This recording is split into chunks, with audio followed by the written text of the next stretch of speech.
Everyone knows that pain is extremely powerful. The Rinnegan is no joke. It gives you access to all types of insane abilities. The Six Paths were able to invade the Leaf Village and fight against the entire Leaf army at the same time. But there's one thing about the Six Paths that's kind of interesting. Nobody's really going to argue with me when I say that the Deva Path is by far the strongest path of pain. Now, you could argue that maybe the human path and the Preta path are more hacks, and I would even say that the Preta path is more useful than the Deva path in a lot of situations, but in terms of raw power, the Deva path has them beaten. It is probably more powerful than all of them combined. But why is that? Why would one of the six paths be so much stronger than the rest? There are several reasons, actually. Let's begin by talking about the more out-of-universe reason. The Deva path was Yahiko's body. Yahiko was very important for Nagato's backstory. It had everything to do with him. The way he sacrificed himself prompted Nagato to form the Akatsuki. And so having Naruto fighting this guy, the Deva path now, being the most important path of pain, was something good that fit the themes of the story. So Kishimoto would want to make this pain the strongest one, the one who would have his final stand against Naruto and the Six Tails. Also, Kishimoto pulled the six paths of pain from Buddhist cosmology. The six paths refer to the six worlds where sentient beings are reincarnated according to their karmas linked to their acts in their previous lives. The Deva path is the most celestial and the world that's on top of the wheel. It is the ideal world for you to go. Devas are types of celestial beings and gods who share the godlike characteristics of being more powerful, longer lived, and in general much happier than humans, although the same level of veneration is not paid to them as to Buddhas. So naturally, this inspired Kishimoto to make the Deva path more powerful and to make his powers feel much more godlike than any other path of pain. Almighty push, planetary destruction. You can already feel the godlike status that these jutsus have just by their names, and then what they do, it's insane. So making the most prominent path of pain, the one that uses Yahiko's body, be the most powerful path in real life, the Deva path, makes a lot of sense. But now let's take a look at why would that be the case in universe. Why is Tendo much stronger than the rest? Well, first, his abilities are the ones that scale the best. And what I mean by that is that the more chakra Tendo Pain uses for his abilities, the more powerful they will become. The other paths of pain don't really have that. If a human path tries to use more chakra, he's not going to extract the soul harder. It's going to happen regardless. If the Naraka path uses more chakra, he's not going to be reviving people harder. It doesn't really work like it. Maybe it's gonna be a bit faster, but it wouldn't really change how the jutsu works. You could argue that maybe if the Asura path uses more chakra, then he will be able to spam more missiles and laser beams, and the animal path would be able to summon more creatures. However, Shinra Tensei, for example, the more chakra you use, the more powerful this jutsu becomes to an absurd degree. It destroys the entire Leaf Village. It makes a whole crater where all the buildings stood. There's no other path that can increase the power of his ability by just pumping in more chakra into the ability to this extent, because this is an exponential power boost. So when Nagato focuses more chakra on Tendo Pain, he has more potential to become stronger than the rest. We see this happening just prior to the destruction of the Leaf Village. Every pain falls down, collapsing because Nagato is focusing 100% of his chakra on Tendo so that he can unleash the full power of the path to destroy the village completely. Prior to that, sure, Tendo Pain was powerful, but he wasn't as powerful as destroying the Leaf Village type of powerful. When he fought against Kakashi, he was using some decent-sized Shinra Tenseis and Bancho Tennings, but he wasn't being completely destructive to that level. As a matter of fact, Kakashi was pressuring him so much that Nagato had to bring in the Asura path to help in the fight against Kakashi, otherwise he was pretty sure Tendo Pain would lose. This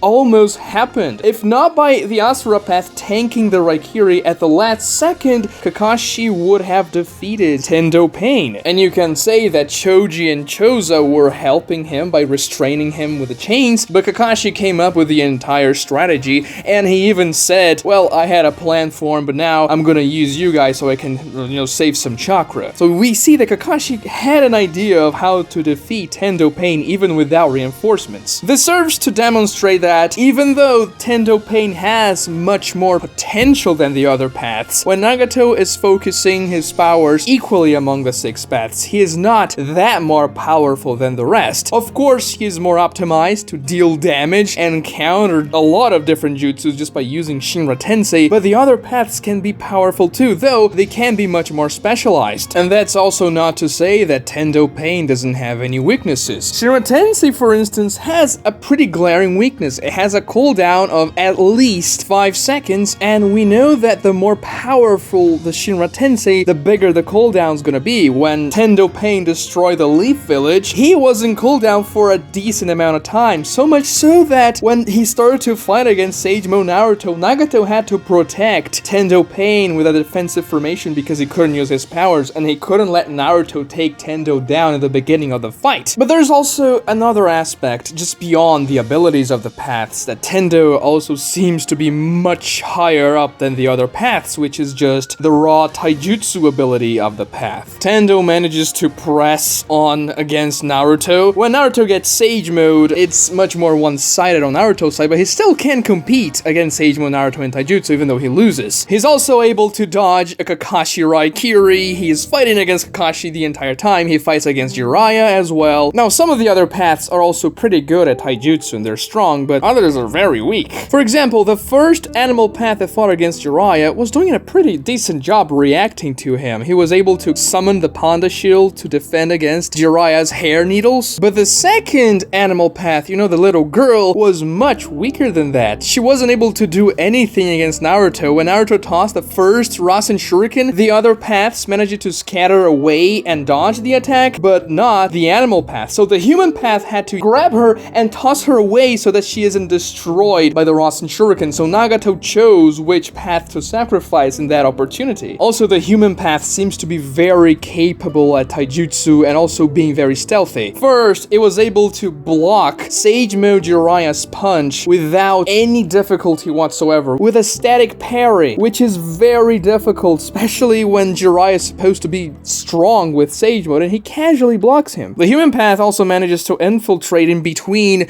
a group of high-level Jonins in the Leaf Village and captures Shizune, extracting the information from her. So the human path seems to be very capable at taijutsu. The Asura path is also really strong. He destroys Jiraiya's arm by punching it, or maybe it was a missile attack, we don't know. Bottom line is that the wall exploded, but it's implied that it wasn't a missile or anything like that because the Asura path was directly behind Jiraiya. But Tendo Pain manages to contend against the version 2 6 tails of the 9 tails, which is a pretty big deal. Now, of course, in the anime fight, he has much more of a taijutsu exchange during that battle. They make the fight much longer, but also in the manga, he does manage to react to the speed of the 6 tails, and he does pretty well against it. He actually defeats it. The 8th and the 9 tails were about to come out so that Pain would be defeated, and it actually didn't happen because Minato sealed the 9 tails back instead of Naruto. But anyways, he seems to be much more powerful than the other paths in terms of taijutsu. Shouldn't the paths have a similar ability if Nagato is spending the same amount of chakra on them? Well, not exactly, because first in the fight against the 6 tails, Tendo was the only path left. So of course Nagato was channeling everything he had into him, even though Nagato was beginning to run dangerously low on chakra during that point of the fight. But even when Nagato was using every single path in the beginning of the invasion, Tendo also seemed to be much more powerful than other paths in terms of taijutsu, speed, strength, reaction time, and all that. And that has to do with the corpse that was used to create the path. Whoever's the sacrifice will dictate how powerful the path will be in terms of taijutsu. We see that most clearly with the nerf the animal path received for the invasion of the Leaf Village, because Jiraiya defeated the animal path in his fight, and then Nagato actually got a small girl that was a genin for the new animal path. So naturally she wasn't as capable in terms of taijutsu and everything else if you compare it to the original animal path. This was probably done because Nagato was in a hurry and he needed anybody that he could get his hands on, and he wasn't the type of guy that was just gonna go and kill anybody to get a corpse. It was pretty honorable honorable, and he didn't want to disrespect the people in his village, and he didn't really have much time. He had to go to the Leaf Village and capture Naruto, so he probably got the first ninja from the Rain Village that died, and it just happened to be a very powerful one. The Asura Paths guy, he used to be very big and powerful, so of course he's gonna have physical power whenever he is a Path of Pain. So the physical ability is determined by which person was used to form the path, and the powers and the potential of the path in terms of the jutsu it will get from the Rinnegan is decided by which path Nagato decides to give that particular sacrifice. Tendo Pain just so happens to be Yahiko, which was a powerful ninja, the former leader of the Akatsuki. He was trained by Jiraiya alongside Conan and Nagato, and he was very powerful. He made a name for himself during the wars in the Rain Village, fighting against Hanzo and his army, and he was probably the most powerful ninja in life among the ninjas that were used for the 6 Paths of Pain. So naturally, Tendo Pain will have a lot of power, even concerning taijutsu. That was one of the reasons why Nagato chose Yahiko to be the strongest path, because Yahiko was already powerful. So combining Yahiko's prowess as a shinobi in terms of his taijutsu with the most powerful Path of Pain in terms of raw strength is gonna yield an extremely powerful path. And also because Nagato wanted to symbolize Yahiko's leadership over the Akatsuki and give him Tendo Pain, the strongest path. In Nagato's words, Yahiko should always be the leader of the Akatsuki, and that's what happens, even though I think it's really weird, especially for Conan's. Imagine she's looking at the corpse of her ex-boyfriend the entire time. That's probably not very happy for her, but anyway. Another instance that proves that the Paths of Pain will be more powerful if the sacrifice used was powerful in life was when Obito used the 6 Paths of Pain. He chose the Jinchurikis to be his 6 paths because the Jinchurikis are extremely powerful, and on top of that, he could use the tail beasts infused in them because he had access to them via the Geromazo. Now, of course, Obito's 6 paths are much different from Nagato's 6 paths because first, Obito didn't have as much chakra as Nagato did, so he wasn't spamming the Rinnegan abilities through his paths. That was Kakashi's theory as to why Obito wasn't using the powers in that fight, the powers of the Rinnegan, and Obito pretty much confirmed it to be true. Obito's strategy was to use the power of the Jinchurikis himself under his control and also from the tail beasts to fight against Naruto, Bee, Kakashi, and Guy. The other added benefit was that Obito had a shared field of view with his 6 paths, just like Nagato had, but he wasn't using the Rinnegan powers, and they maintained their powers and abilities even though they were Rinnegan paths. So the same thing should apply to Nagato's paths and the taijutsu abilities that they will have. Now, of course, Obito is different because he wasn't using corpses as the paths. He was using Edo Tensei, reanimation. So they are gonna be more powerful just by default. I mean, he was even using Akage and Yagura, and because they were Edo Tenseis, they actually had the ability to use their jutsus they had when they were alive. It's just that now they are under Obito's complete control. Nagato couldn't tap into the abilities of his sacrifices, essentially, when the people were alive, so he wouldn't use Yahiko's ninjutsu because Yahiko is dead, but the strength of that person in terms of taijutsu will remain when you make it a Path of Pain. Somebody like Might Guy would probably be the best Path of Pain you could ever pick. But I've been avoiding a particular topic about the Deva Path, which is his most powerful and even prominent jutsu during the entire series, Chibaku Tensei. The jutsu which creates a small planetoid via a small black hole that pulls in a billion rocks into the center and just creates this small moon above the planet. And this jutsu remains relevant for a long time. It was used a lot of times during the war arc. It was used by Nagato, it was used by Sasuke, by Madara, by Naruto and Sasuke again. Just this jutsu alone is enough to make Tendo Pain stronger than the other paths. Even though it's a much more situational jutsu, I would even say. You can use Shinra Tensei much more casually than Chibaku Tensei. For example, Pain was using Shinra Tensei to block kunais and shurikens, which he could just dodge, but he was choosing to use Shinra Tensei just because. You wouldn't be able to just casually whip out a Chibaku Tensei. Unless you are Madara or Sasuke. First, because it obviously requires a copious amount of chakra. Nagato almost died casting the Chibaku Tensei against the Nine Tails, and it wasn't even enough. The Nine Tails was breaking out of it when she was gaining all her tails, and Pain was like, "Whoa, damn, it's more powerful than I expected." I'm paraphrasing here, by the way. Konan was even saying, "Hey, Nagato, don't use that, you're gonna shorten your lifespan." She wasn't saying that a lot in that arc, but you do see Nagato just bleeding from the effort of using Chibaku Tensei. And once you use that thing, it's very difficult to get out of it. There are, of course, weaknesses and ways to counter Chibaku Tensei. You can teleport away using several methods, which would completely negate the jutsu. You can outright resist it, just like the Nine Tails was doing, but this requires an extreme amount of power. Or you can destroy it before it forms and it completes itself, like Naruto, Bee, and Itachi did. But you have to be pretty smart to figure that out in such a short time. Itachi was there, and that's why they essentially were able to do it. But I would even argue if Nagato's Chibaku Tensei was formed during the war, Bee would be able to break out of it, because the 8 Tails was extremely powerful as well, and if the 8 Tails, 9 Tails was pretty much breaking out of it, I think, Gyuki would be able to do so as well. The other weakness of Chibaku Tensei, especially when Pain is using it, is that Nagato has to bring Tendo Pain close to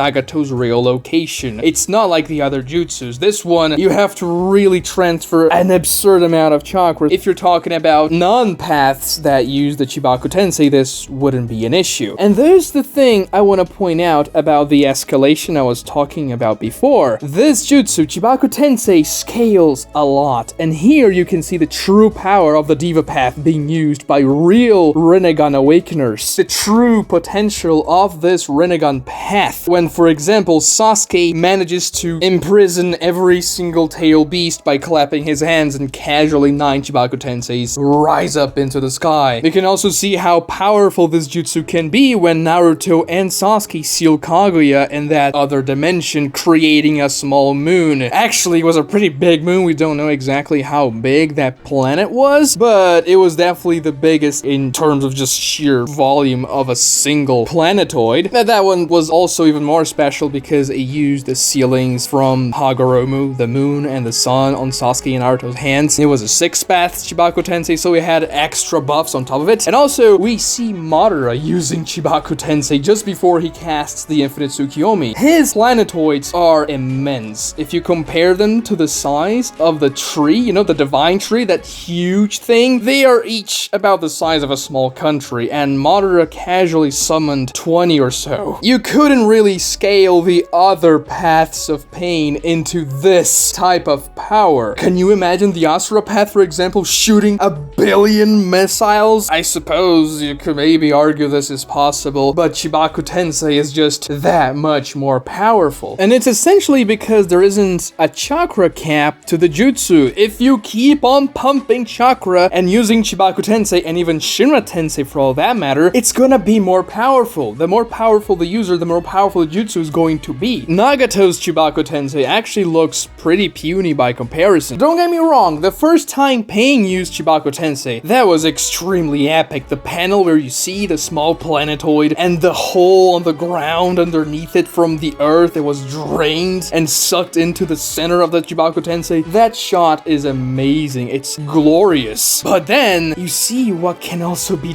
done by characters that far surpass Nagato in terms of power. Those Chibaku Tenseis in the war arc are something else. Like this video if you enjoyed it, subscribe to my channel if you haven't done so already, and also check out this other video right here for more entertaining Naruto content. All those things really help me out with the YouTube algorithm, and thank you so much for watching.